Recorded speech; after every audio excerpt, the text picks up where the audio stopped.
addini din yana da dan tashiwa muna dan fahimta wani abu yanzu. So yanzu idan na fahimce ka mai anguwa, yanzu babban abun da kake so ka gaya mana yanzu duk wannan ƙauyen naku duk girman shi nan baku da masu karantar da ku addini ko babu islamiya ko ɗaya. A nan kan ba islamiya ko ɗaya babu shi, ba mu da islamiya. So sannan kuma akwai mutane da yawa wanda kuma yawanci duk garin nan musulunta aka yi, sannan kuma baku da islamiya kuma babu masu koyar da ku addini. Babu shi kwata-kwata, babu shi gaba gida. So mu muke ta kokari da kanmu da yake yanzu lokacin abin nan muna ta wadansu yaran. So alhamdulillah jama'a kamar yadda kuke gani kuma kuke ji, wannan bawan Allah shine mai anguwa, kamar a ce da sarki na nan wurin. So mun zo yawon da'awa yake mana complain, yace su sun musulunta amma duk garin nan ba su da islamiya ko ɗaya, sannan kuma ba su da masu koyar da su addini. So wato ƴan uwa musulmai, abin da yasa kuka ga wa'insu abubuwan muke bidiyo mu sa a social media, wallahi ba dan wani abu bane, he dan ƴan uwanmu da shugabanninmu da manya-manyan attajiranmu da manya-manyan 'yan siyasanmu da manya-manyan malamanmu na addini, wanda su ba su san me yake faruwa a ƙauye ba. Mu da muke shiga ƙauyuka muke ziyartar wa'annan mutane, in muka ga matsalolin nan jama'a ba za mu yi shiru ba, don yin shiru abin da ya ci gaba da tafiya haka. Amma in muka sa a social media, maybe a dalilin haka, maybe a samu wani taimako. So abu na farko dai gaskiya da nake so na faɗa, ba zan manta ba mun samu irin wa'annan matsalolin a Kano wajen su Sumaila local government. Ka je mun je akwai ƙauyukan da muka je mutane sun musulunta da daɗewa, wallahi akwai wuraren da muka je mutane sun musulunta wajen wata 4, 5, 6 ba su iya karatun fatiha ba, mata na tara ko wankan jaraba ba su iya ba. To kuma abin da yake faruwa a ƙauyukan nan, kuna ga wani bidiyon da muka yi jiya na tare wani ya karanta fatiha ba zai iya ba. Sannan kuma wayannan abubuwan gabaki ɗaya yawanci suna tare da a ƙauyukan Taraban nan. Yanzu nan garin da kuke gani akwai mutane ma wayanda ba musulmai ba Kiristo, ma kuna da masu bautan dodo a nan? Akwai, muna da su. So yanzu ya ake bautan dodo nan? To bautan dodo dai abu ne na gargajiya ne, lokacin da muka tashi mun samu iyayenmu suna ɗaure fata, to da aka je dai gashi mu din ma muka bari mun dawo yanzu muna nan muna musulunta don ganin cewa abun babu riba ne. So alhamdulillah jama'a, yanzu aka ƙauyukan nan wallahi mutane da yawa ba musulmai bane ba kirista bane bautan dodo suke. So I'm very sorry to you, the most painful part of it, lokacin da muka je Taraba na a Kano muka yi crossing irin wannan abubuwan da sauransu, na yi magana a social media, irin wannan abu mun sha faɗa a social media kuma babu wani matakin da ake ɗauka, especially kamar manya-manya malamai mu na kungiyar Izala. Wannan Taraba state ne, Taraba fa nan ne state din shugaban kungiyar Izala Sheikh Balalau, sannan Taraban nan ne fa state din Sheikh Jalo Jalingo, sannan kuma yanzu ga nan local government ne na shugaba Balalau a cike take da masu bautan dodo da sauransu.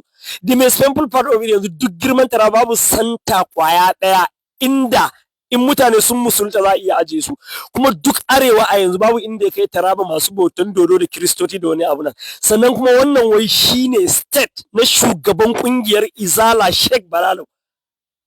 Ban san me yake faruwa a Najeriya ba. Ku duba shugabannin kan yanda suke taimakawa masu da'awa, kungiyar Izala ba sa taimakawa masu da'awa inda ya kamata, yawanci ma especially masu da'awa wanda suke shiga ƙauyuka da'awa.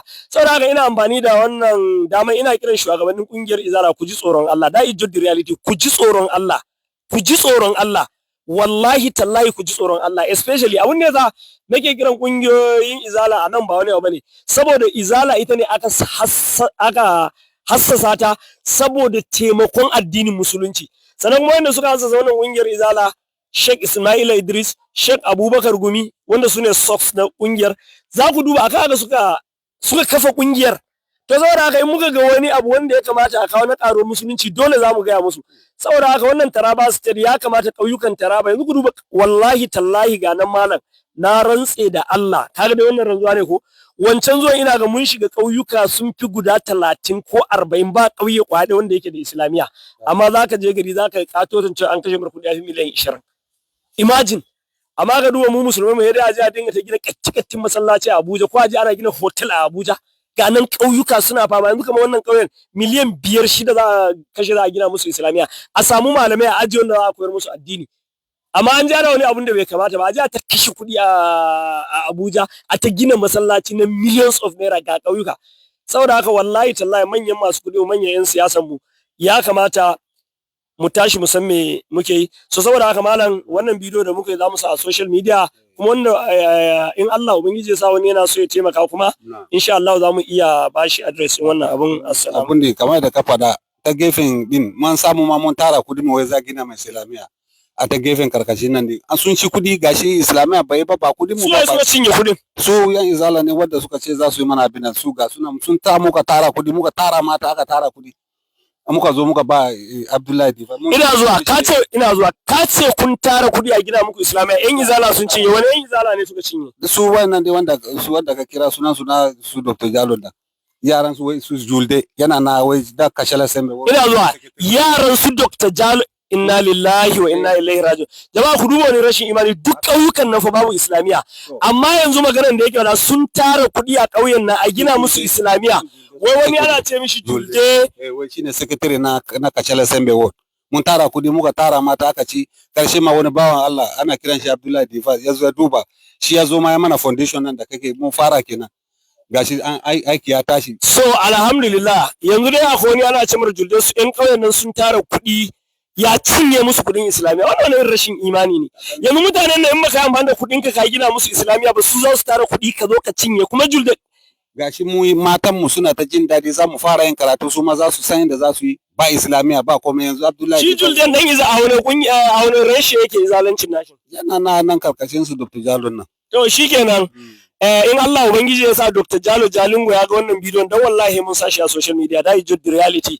Akwai wani ana ce mishi Julde, ya ce Dr. Jalo Jalingo ya san shi, in ƙauyukan sun tara kuɗi a gida musu islamiya ya cinye kuɗi. Ba su gina ba ma gaba gida. Gashi nan sai Abdullahi Device ya zo ya duba muka koka masa, gashi ya fara mana foundation, aiki ya saya. So muna in Allah da Allah zai kawo wanda zai gina shi, kuma wannan Julden in Allah da Allah ya yi maganin shi. Assalamu alaikum. Mun gode.